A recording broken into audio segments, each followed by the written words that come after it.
The piercing sound of the bank notification cut through the silence of Michael's apartment. He glanced at his phone screen and felt his stomach churn. Negative balance. Again. His rent was due in 2 days, his credit card was maxed out, and his paycheck wouldn't arrive until the following week. How had he gotten to this point? Michael wasn't a compulsive spender, he didn't drive a luxury car, nor did he indulge in extravagant dinners. And yet, he was drowning in debt. This scenario plays out in the lives of millions of Americans. According to the American Bankruptcy Institute, more than 773,000 people filed for bankruptcy in the United States last year. What do many of these stories have in common? The warning signs were there but were ignored until it was too late.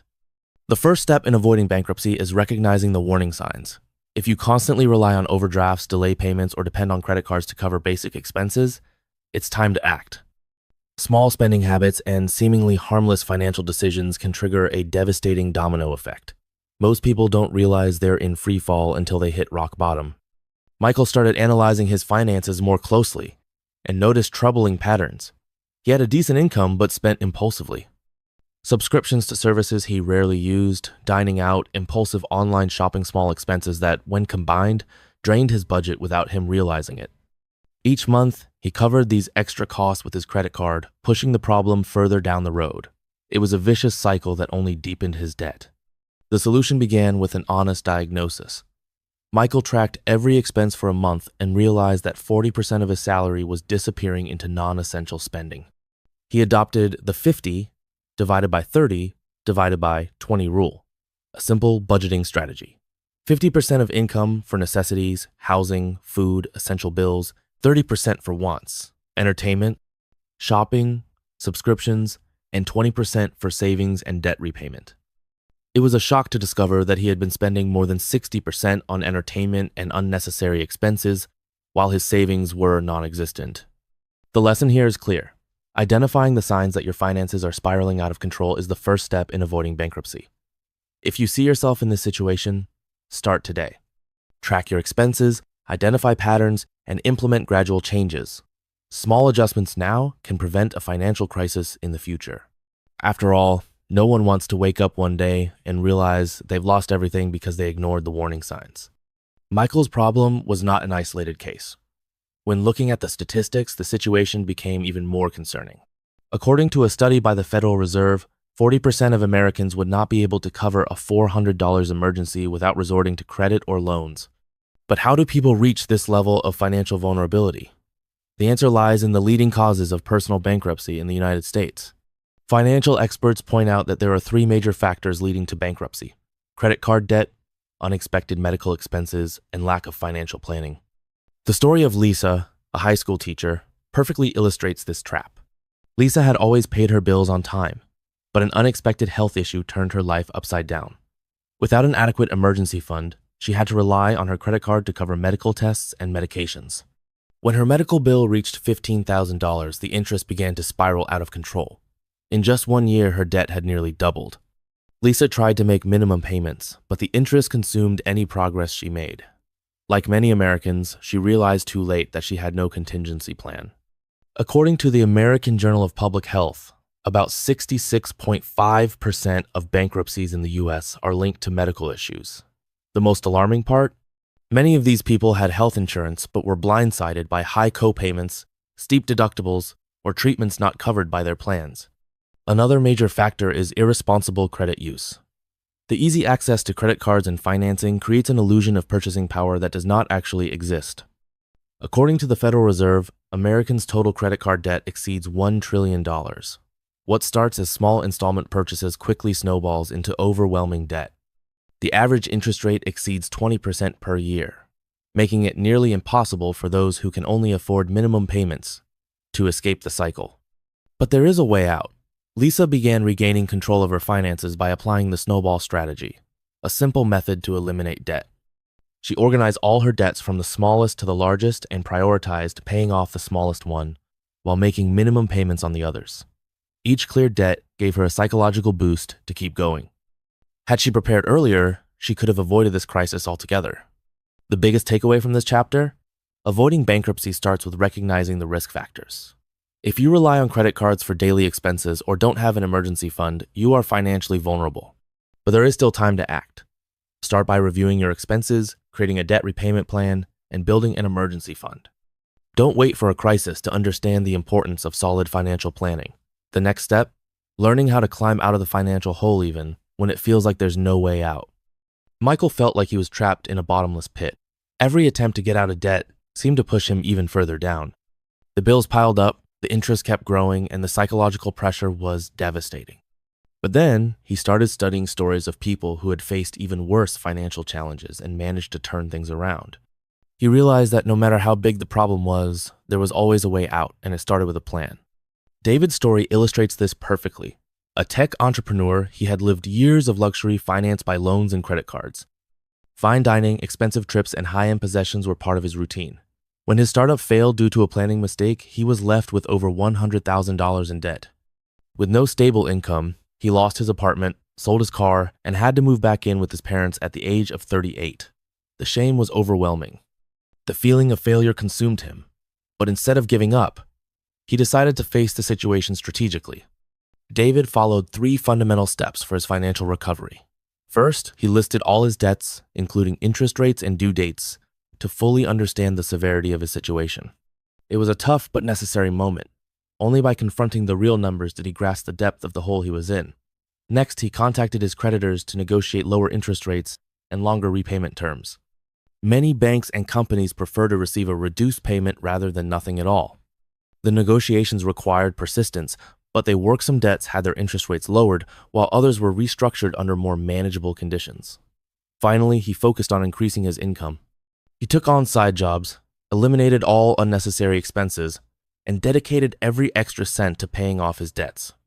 This method can be replicated by anyone. Those drowning in debt must start with the basics. Stop accumulating new debt. This means cutting up credit cards, avoiding unnecessary financing, and most importantly, reassessing spending habits. Then, create a strict budget, prioritizing essential needs and debt payments. Using financial management apps can help visualize expenses better and avoid impulsive spending traps. Small changes make a big difference, such as cooking at home instead of ordering delivery, swapping expensive subscriptions for more affordable options, and seeking free entertainment alternatives. Another effective strategy is increasing income. Millions of Americans have gotten out of debt by finding alternative sources of money. Freelance work, selling products online, temporary service, anything that generates additional cash flow makes a difference. In David's case, he started offering remote consulting in the tech field and, within 2 years, had paid off over 70% of his debt. Additionally, he invested part of his extra income to secure a more stable future. Today, not only is he financially stable, but he also helps others avoid making the same mistakes. Financial recovery doesn't happen overnight, but it is possible. The key is discipline and consistency. Many people believe that only those with high salaries can quickly get out of debt, but the truth is that the secret lies in smart financial management. Even a modest salary can be enough when combined with healthy financial habits. For those who feel like they are sinking, the first step is to stop digging. Making changes now, no matter how small, can prevent a bigger crisis in the future. Michael realized that getting out of financial trouble was only half the battle. The other half, perhaps even more challenging, was ensuring that he never fell back into the same trap. To achieve this, he needed to develop a stronger financial mindset and consistent habits that would protect him in the long run. The mistake many people make after overcoming debt is relaxing once they achieve stability, slipping back into old patterns, and falling into the same traps again. He didn't want to become another statistic. The first thing Michael did was commit to continuous financial education. He started reading books on personal finance, following experts in the field, and watching videos on investments and budgeting. He realized that most people fall into debt simply due to a lack of knowledge. The education system rarely teaches essential financial skills, leaving millions unprepared to manage their money. The second step was establishing a solid and realistic budget. He adopted the 50 divided by 30 divided by 20 method, where 50% of his income went to basic necessities, rent, food, essential bills, 30% to leisure and personal desires, and 20% to savings and investments.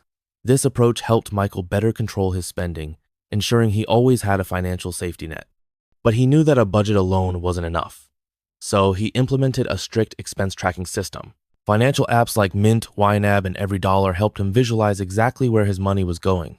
Small, unnecessary expenses such as daily coffee purchases or rarely used subscriptions were cut. He didn't have to eliminate fun from his life entirely, but he learned to be more strategic about how he spent his money. Another significant step was building a strong emergency fund. According to a Federal Reserve study, 40% of Americans wouldn't be able to cover an unexpected $400 expense. To avoid this risk, Michael started saving the equivalent of 6 months' worth of fixed expenses. This way, any unexpected event such as a health issue or job loss wouldn't leave him financially vulnerable. Finally, he started investing. Keeping money in the bank wasn't enough.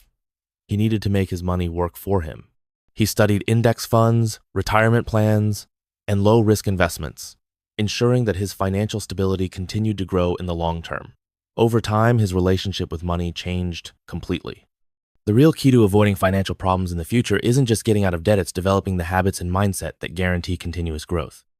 After reorganizing his finances, Michael realized an essential truth. Cutting expenses and maintaining a budget was crucial, but true financial freedom would only come when he increased his income. To secure a stable future, he needed multiple streams of income, making himself less dependent on a single paycheck. Michael's first strategy was exploring extra income sources. He started by identifying skills he could monetize. For years, he had enjoyed video editing as a hobby, something he had never considered as a source of income. However, he soon discovered that there was a huge market for freelancers in this field. By creating a profile on platforms like Fiverr and Upwork, he began attracting clients. And within a few months, he was earning a significant amount. Another way he diversified his income was through investments. Michael studied various options, from index funds to low-risk investments like government bonds and certificates of deposit. What he learned was that the secret wasn't just in investing, but in starting early and staying consistent. Even small amounts invested regularly multiplied over time, thanks to compound interest. He also started contributing regularly to his retirement account, ensuring long-term security. Beyond side jobs and investments, he also looked into passive income sources. Creating a blog with ads and partnerships was one of the ideas he implemented. He also considered selling online courses based on his skills, realizing that the more income streams he built, the less financially vulnerable he would be. The job market was also evolving. According to studies from the Pew Research Center, the rise of remote work and the freelance economy had allowed millions of people to diversify their income without relying on traditional 9 to -5 jobs. Michael took advantage of this trend, balancing his full-time job with side activities, which gave him greater financial security. In the end, the strategy to build wealth wasn't just about saving money, but about creating new income opportunities. The more sources of income he established, the more peace of mind he had about his future. Now, he wasn't just avoiding bankruptcy, he was building a solid financial foundation. Michael had managed to turn his financial situation around, but he knew that the true victory would come from maintaining long-term stability. Many people who get out of debt eventually fall back into the same habits that led them to financial crisis in the first place. He didn't want to be another case of financial relapse, so he committed to following a solid plan to ensure his economic security in the future. The first step was strengthening his emergency fund. He had already saved enough to cover 6 months of expenses, but he decided to expand it to a full year. Having this financial cushion meant that, in case of economic downturns or job loss, he wouldn't have to rely on loans or credit cards. Statistics show that most personal bankruptcies happen because people lack emergency savings for unexpected situations. Additionally, Michael committed to regularly reviewing his financial goals. Every month, he analyzed his budget, investments, and expenses to make sure he was staying on track. He also learned that small adjustments and revisions could prevent major problems in the future. Another essential factor was continuing to invest. He realized that simply keeping money in a bank account wasn't enough to build wealth. He studied diversification strategies, including real estate, stocks, and business ventures. He understood that the key wasn't just making money, but making his money work for him. Financial discipline also required saying no to temptations. Uncontrolled consumerism was one of the biggest culprits behind excessive debt. Michael adopted a simple system to evaluate every purchase. Is this a want or a need? If it was a want, he waited a week before deciding. More often than not, after that reflection period, he realized he didn't really need the item, avoiding impulsive spending. Finally, he made a commitment to continuous financial education. He was always learning, reading books, watching lectures, and joining financial discussion groups. He understood that the key to success was never stopping his evolution. Staying financially secure isn't just about making money. It's about developing sustainable and intelligent habits throughout life. Now, Michael wasn't just avoiding bankruptcy, was on his way to financial independence. The final question is, what can you do today to secure your financial future? The first step starts now.